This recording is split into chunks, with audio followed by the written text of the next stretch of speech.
Nuestra empresa, Hormisur Ine S.A., lleva más de 65 años en el rubro de los prefabricados de hormigón.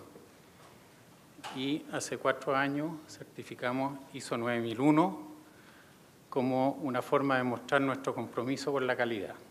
Aquí en esta diapositiva se muestra un poco el tipo de obras y a lo que nos dedicamos, que van desde obras viales como pasarelas, vigas de puente, obras portuarias para edificación, estadios, etc.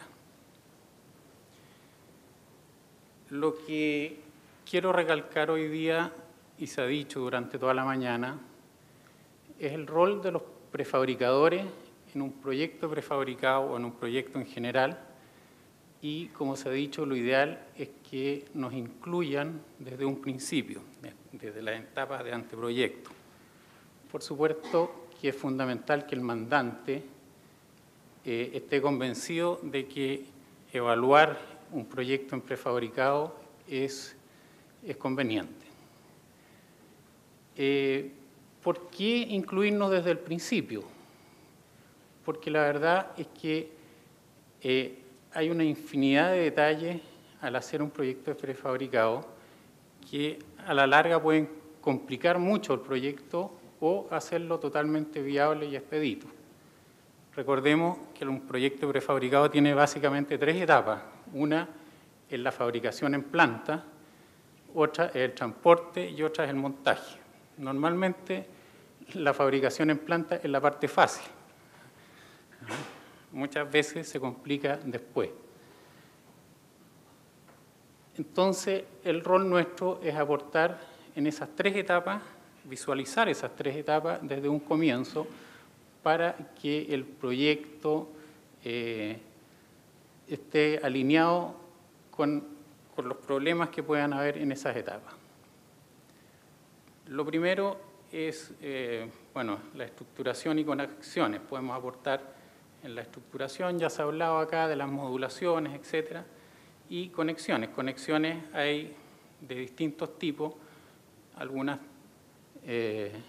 tienen ciertos usos, ciertas ventajas sobre otras y conviene ir viendo junto con el proyectista cuál es la más adecuada. Como ya se dijo, las uniones húmedas hoy en día hay elementos de conexión que permiten hacer buenas uniones húmedas, hay elementos para mejorar los anclajes de barra, etc.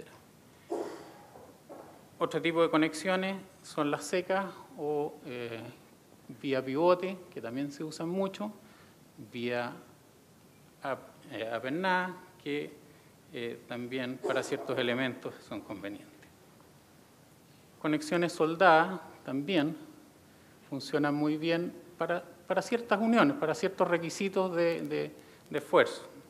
Aquí, por ejemplo, fue bien interesante, estos son los puentes de cañería de la planta Itata de celulosa Arauco, en que hubo una combinación de uniones en los prefabricados, que era soldada y otras húmedas. Ahí se ve el receso en las vigas para hacer la conexión húmeda. Otras conexiones, barra de tensión, cables de post-tensado, se mencionó al principio este edificio en Estados Unidos en que se usaron uniones post-tensadas, hay otras aplicaciones. En las geometrías de los elementos también podemos aportar, de tal manera que las geometrías sean lo más amigable o lo más industrializable posible, cosa que durante la etapa de fabricación no tengamos que hacer 1000 moldes parecidos pero no iguales. Los pesos, hay limitantes de peso tanto en los montajes como en la etapa de transporte. También es importante preverlos desde un principio. Tolerancias de fabricación, sobre todo cuando los prefabricados interactúan con estructuras en sitio o con estructuras metálicas, que también se usa mucho la combinación prefabricado hormigón con estructura metálica. El pretensado, en caso de vigas pretensadas, de que el tonelaje de pretensado no exceda las capacidades de los bancos que hay en el mercado, para no incurrir en tener que hacer plantas especiales para un proyecto. Por supuesto que si el proyecto es grande y lo amerita, se hace una planta a la medida del proyecto.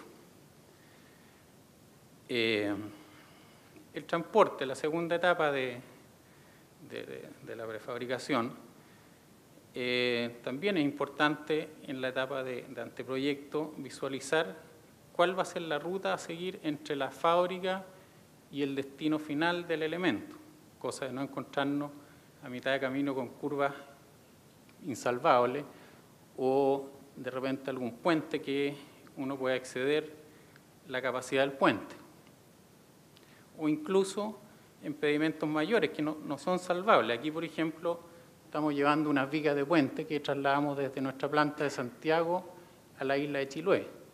Si nosotros no hubiéramos verificado la factibilidad de pasar por los transbordadores antes de tomar el trabajo, antes de diseñar las vigas, imagínense que tenemos las vigas hechas, vamos a preguntar si podemos subir arriba al transbordador y nos dicen que no, por un motivo de peso, de largo, etc.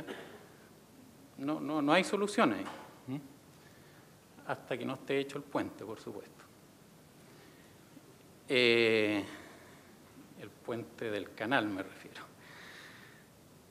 La normativa chilena, en cuanto a transporte se refiere, establece ciertos largos, anchos, pesos, etcétera, en los cuales hay un rango en que uno solamente requiere permisos especiales y hay otro rango mayor que necesita uno usar escoltas policiales para trasladar los elementos.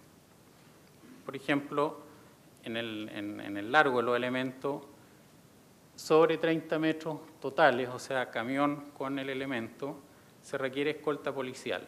En el ancho igual, etc. El tema no es menor porque las escoltas policiales son escasas, no es fácil ni abundante el tema de las escoltas. Y normalmente permiten un convoy de hasta 3 camiones cuando van con sobremedida. Al ser escasa la escolta, uno consigue, no sé, 1 o 2 escoltas semanales. Por lo tanto, si uno tiene que trasladar 100 vigas a Serena, por decir algo, hay un tiempo involucrado en el traslado de esas vigas que es muy incidente en el plazo total. Y por lo tanto, uno debiera prever eso desde un principio, si lo va a hacer de esa manera o si va a segmentar las vigas de tal manera de transformarlas en elementos menores y de transporte normal. Aquí, bueno, ahí hay un convoy con vigas largas que, por supuesto, que altera la viabilidad de cualquier zona por donde va pasando. El tema del montaje también es un punto importante que hay que visualizar al principio del proyecto, de tal manera que sea un montaje relativamente económico. Ricardo lo mencionaba, de no incurrir en grúas excesivamente grandes, o sea, en el fondo, que los radios de trabajo de las grúas sean los menores posibles. Aquí, unas vigas para el Alto Biobío de una de las centrales, por supuesto que si no se hubiera diseñado esa losa para que recibiera o para que pudiéramos poner la grúa ahí encima, hubiéramos estado con una grúa por acá, en el cerro, con un radio gigante o algún otro sistema de rieles o portales montando que hubiera sido más caro.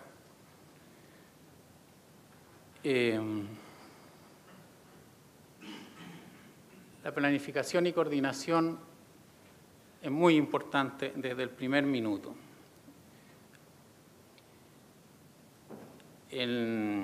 Voy a mostrar a continuación un par de obras que hemos hecho en que han sido muy exitosas debido a que esta planificación o esta visión desde un principio de los prefabricados se llevó en buena coordinación entre el mandante, el proyectista y el prefabricador.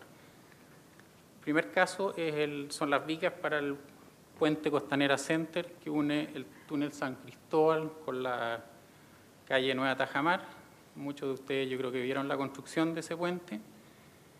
El problema ahí eran 6 vigas de 52,5 metros de largo, 150 toneladas de peso, una zona de alta congestión vial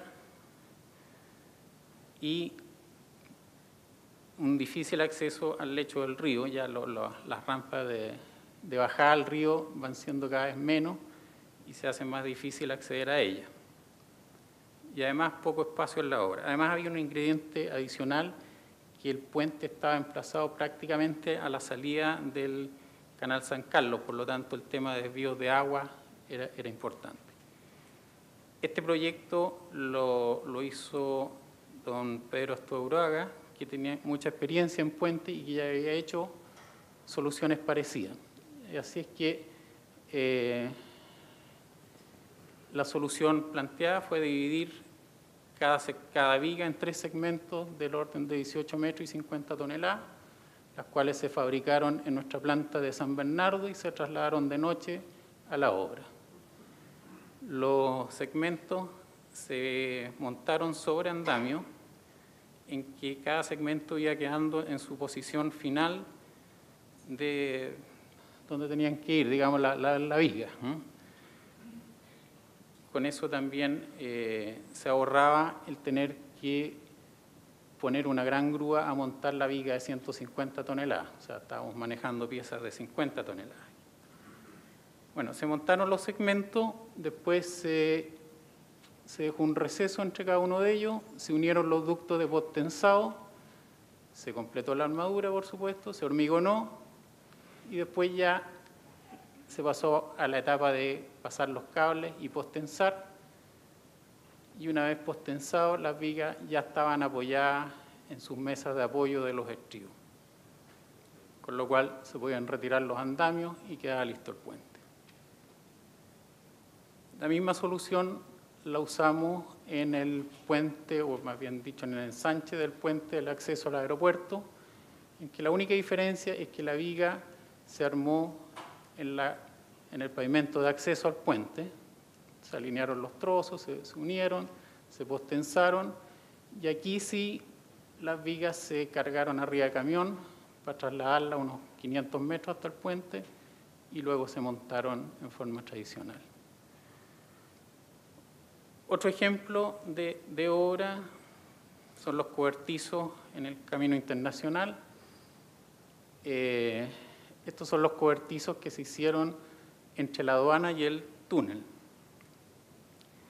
La primera experiencia en esos cobertizos la tuvimos el año 2004-2005, en que la empresa Compax se ganó la obra de ese cobertizo, que tenía 590 metros de largo, y el proyecto oficial indicaba muros en sitio y solamente las vigas de amarre superiores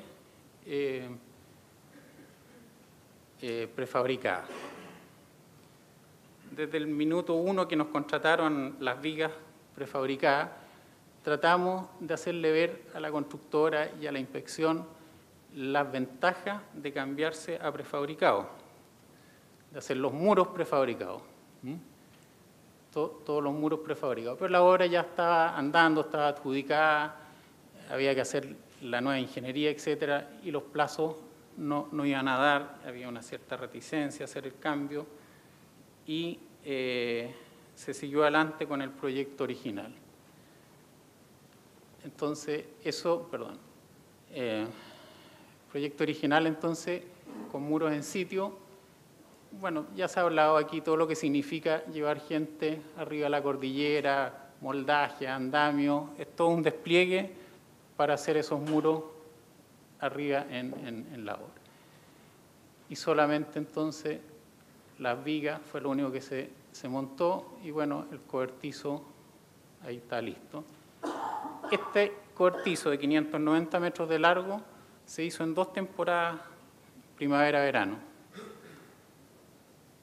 Años después, el año 2009-2010, nuevamente se llamó a licitación por el alargue del cobertizo. Esta vez el cobertizo 767 metros, o sea, algo más largo que el otro. A esta licitación participó nuevamente la empresa Compax, que había hecho la primera parte, esta vez en consorcio con Valco, y ya en la etapa de estudio de la propuesta, ellos analizaron la alternativa de hacer los muros prefabricados. Para ello, se contactaron con la empresa de ingeniería OPH de Óscar Paredes, que tiene experiencia en prefabricado, y desarrollaron una alternativa en prefabricado. Se adjudicaron la propuesta del consorcio Valco Compax y se pusieron de cabeza a ver cómo abastecían de prefabricados esta obra. Para ello, ofrecimos una oferta en conjunto con la empresa de prefabricados Tensacón, que garantizaba plenamente entregar todos los elementos y montarlos en una temporada. O sea, un ejemplo claro, en un túnel más largo, de que se podía hacer y ahorrar un año. Todas las piezas se diseñaron para que entren en camiones estándar de 12 metros, para no caer en permisos, escoltas y cosas parecidas. Y así se hizo, entregamos todos los elementos y los montamos en una temporada y se vieron claramente las ventajas de haber abordado la obra desde un principio, incluso en la etapa de licitación, con la idea de prefabricado. Otras obras que son muchas y que avalan el uso de prefabricado es el Metro de Santiago. El Metro de Santiago, desde el inicio de su historia, ha usado prefabricado en distintas estructuras con mucho éxito. Aquí, por ejemplo, son las cocheras y talleres del Metro de Puente Alto, en que todas las naves se hicieron completamente en prefabricado. En las cocheras de San Eugenio se repitió la misma idea. Aquí tenemos pilares, vigas, el techo, el cerramiento superior de hormigón y el lateral también. En las estaciones, por supuesto, los Dominicos, Plaza del Sol en Maipú. Es decir, la verdad es que si es que uno aborda desde un principio el proyecto con la alternativa de prefabricado, yo no digo que sea la alternativa, pero hay que evaluarla desde un comienzo y ahí es donde uno le saca sus mayores rendimientos. El Metro, por ejemplo, con toda la experiencia que tiene en prefabricado, cuando le tocó construir la vía elevada a Maipú, ellos desarrollaron un proyecto prefabricado y cuando tenían ya avanzado su proyecto, llamaron a todos los prefabricadores y nos pidieron que aportáramos ideas o que criticáramos el proyecto derechamente, de tal manera que después, cuando llamaron a licitación, en el fondo la solución estaba visada por los prefabricadores en el sentido de que se pudiera hacer, de que el mercado pudiera responder a ese proyecto rápidamente. Ahí hubo un ejemplo también claro de que el mandante articuló esta relación proyectista-prefabricador.